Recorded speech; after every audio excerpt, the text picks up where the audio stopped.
હાકી આવાજ ન્યૂઝમાં આપનું સ્વાગત છે। હું છું અજીત ઝુપેલવાલા। સમાચારમાં વાત કરીએ તો વડોદરા શહેરના વાડી બદ્રી મોલ્લા ખાતે ફિઝિયોથેરાપી સેવા કેન્દ્રનું ઉદ્ઘાટન કરવામાં આવ્યું હતું।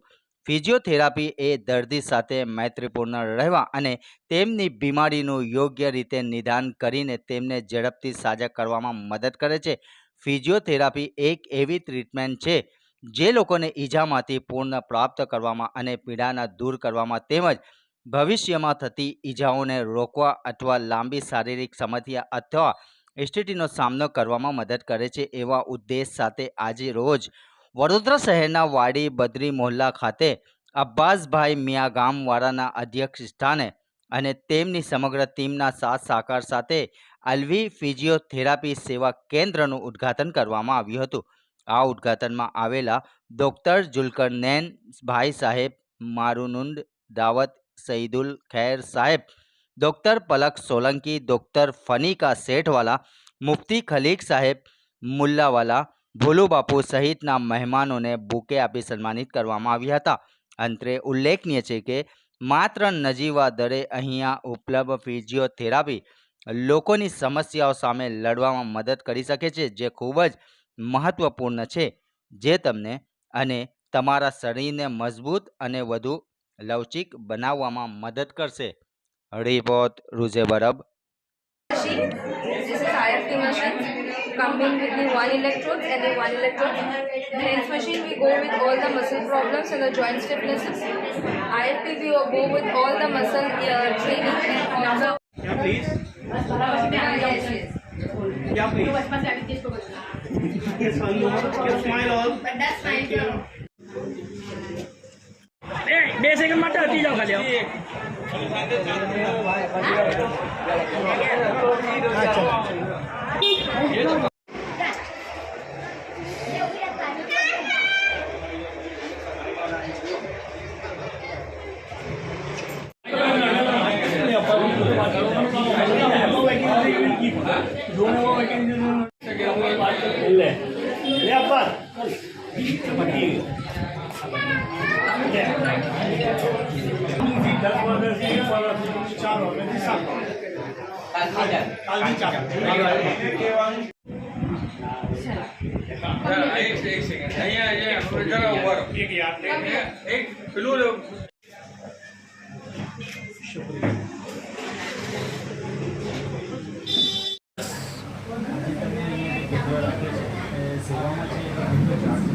हाँ आ છે મેઇન જે પર્પસ છે આ કમ્યુનિટીનું જે સેવા કેન્દ્ર ઓપન કરવાનું કે બધાને રાહત દરે ટ્રીટમેન્ટ મળી શકે અને બધા મતલબ સારા થઈને અહીંથી જઈ શકે। એટલે રાહત દરે રાખવામાં આવ્યું છે કે બધાને મતલબ શું કહેવાય કે બધા અફોર્ડ કરી શકે। કારણ કે બીજી બધી જગ્યાએ કેવું છે કે ચાર્જ વધારે છે એટલે જે ગરીબ લોકો છે એ બિચારા બીજે કંઈ જઈ નહીં શકતા અને એમને પ્રોપર ટ્રીટમેન્ટ નહીં મળી શકતી। એટલે અહીં રાહત દરે રાખ્યું છે કે બધાને ટ્રીટમેન્ટ સારી અને સારી ક્વોલિટીની અને સારા થઈને પોતાના ઘરે જઈ શકે। એટલે રાહત દર છે। કયા બાજુ રાખવામાં આવ્યું છે? આ છે ને વાડી બદ્રી મોહલ્લામાં એસવાલા બિલ્ડિંગ છે ત્યાં સ્ટાર્ટ કર્યું છે। વોરા સમાજ માટે છે, દરેક ધર્મ માટે ના, બધી કમ્યુનિટી માટે છે, for each and every one. મારું નામ ડૉક્ટર ફનીકા શેઠવાલા છે। થેન્ક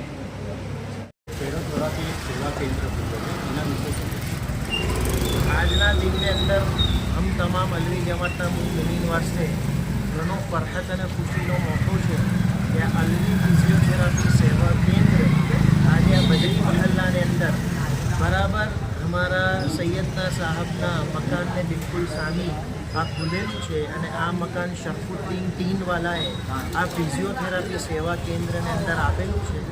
આજે આ ફિઝિયોથેરાપી સેવા કેન્દ્ર અને સેન્ટરની અંદર હમણાં ઇબ્તિદાઈ શરૂઆતની તમામ ચીજોની સર્વિસીસ મુહૈયા કરવામાં આવશે અને જેમ વખત જશે એમ આના સર્વિસીસની અંદર ઇજાફો અને વધારો કરવામાં આવશે। મારે દેવે તરફ જે ઉભેલા છે એ અબ્બાસભાઈ છે, એમની આખી ટીમ છે, એના દોસ્તો છે, એના મિલનારાઓ તમામ લોકોએ આ ચીજનું ઇંતજામ કરીને આજે અલવી જમાતનું નામ આખા વડોદરા શહેરની અંદર રોશન કીધું કે અલવી ફિઝિયોથેરાપી સેવા કેન્દ્રની બદરી મોહલ્લાની અંદર આ ચીજનો નિઝામ કરવો એ પહેલી વખત। ડૉક્ટર જુલ્કરનૈન ભાઈ સાહેબ છું અને સૈયદના સાહેબના નાના ભાઈ। આજે જે સેવા કેન્દ્રમાં તમે સેવા આપી રહ્યા છો, કયા પેશન્ટની સેવા આપી છે અને શું સૂચન છે? અમારી પાસે જે સેવા કેન્દ્ર અમે સ્ટાર્ટ કર્યું છે એમાં કોઈ કમ્યુનિટી બેઝડ સેવા કેન્દ્ર અમે નથી. અમે કમ્પ્લીટલી બધી જ કમ્યુનિટી માટે સેવા આપીએ છીએ અને જે પણ મોડાલિટીઝ અમારી પાસે છે, જેમ કે તમે જોઈ શકો છો SWD છે, IFT છે, TENS છે, એ 10 મિનિટ્સના રેફરન્સ કરતાં પેશન્ટ એક નવા લાઈફ બીંગમાં આવી જાય છે. જે પણ એમના પેનના દુખાવા હતા કે એમના એક્સિડન્ટ્સ થયા હતા કે સ્ટ્રોક પેશન્ટ્સ હતા, એ બધાને જ અમે નવી લાઈફ બીંગ આપી શકીએ છીએ. HWના પેશન્ટને કઈ કાળજી રાખવી જોઈએ? SWDના પેશન્ટ્સના સૌથી પહેલાં અમે રેડિયેશન્સ જ્યારે સ્ટાર્ટ કરે એમનું ફર્સ્ટ છે કે એમણે ફોન યુઝેજ નથી કરવાનો, ક્યારેય નહીં. અને સેકન્ડ છે કે યુઝ્યુઅલી અમે 10 to 12 મિનિટ્સ આપતો હોય, બટ અમારી પાસે જે મોડાલિટી છે એ ઘણી એડવાન્સ છે, જેના લીધે એનું ટાઈમિંગ 7 to 8 મિનિટ્સમાં વિધિન 10 days જ પેશન્ટની રિકવરી પર અમને જોવા મળી શકે છે. અને આ ક્યારે સુધી કરવું પડે પેશન્ટને? કાયમ માટે છે? ના, કાયમ માટેની નેસેસિટી નથી. પેશન્ટની કન્ડિશન પ્રમાણે અમે એમને કહી શકીએ કે એમને 10 દિવસ માટે છે કે 15 દિવસ માટે છે. કોઈ પણ એક્સ્ટ્રા મોડાલિટી કમાવાના ચક્કરમાં પેશન્ટને ઇન્વોલ્વ કરવા ઈચ્છવા નથી માંગતા. એમને દવા કરવી પડે પાછી? ના, કન્ડિશન્સ અમે ટ્રીટ કરી આપીએ, પણ એમના પછી જે અમે ઘર માટે જે એડવાઇસ આપીએ, જે એક્સરસાઇઝીસ આપીએ, એ એમણે કોન્સ્ટન્ટલી ફોલોઅપમાં રાખવું પડે. અગર એમાં પણ બ્રેક કરતા જાય તો પછી થઈ શકે કે કન્ડિશન એમનાથી વધારે ખરાબ થઈ શકે છે. આપણું પરિચય? પલક સોલંકી.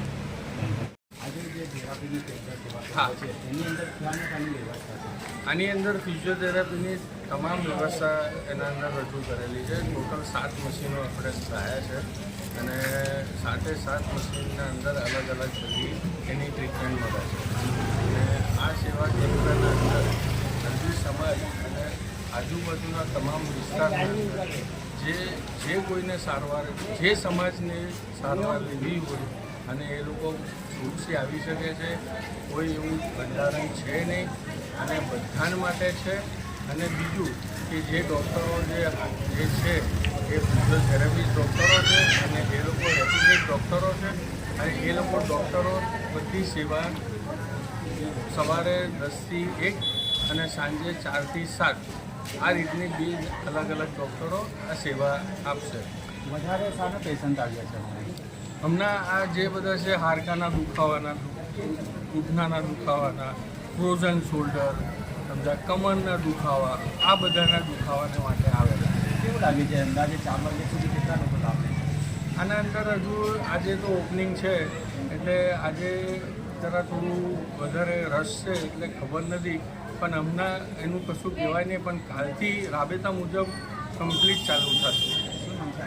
મારું નામ અબ્બાસ મિયાગમવાલા અને મારી આખી ટીમ છે. આ મારા દોસ્તો છે જે આખા બધા આના અંદર બધા મારે જોડે છે અને આ લોકોએ બધાએ સપોર્ટ કરી અને આખું આ સેવા કેન્દ્રને આપણે સ્થાપિત કર્યું છે. અને બીજું કે આ ઘર બી જે છે એ મારા દોસ્તો છે અને એ જ દોસ્તોએ બધાએ મળીને આખું આનો અંજામ આપ્યો.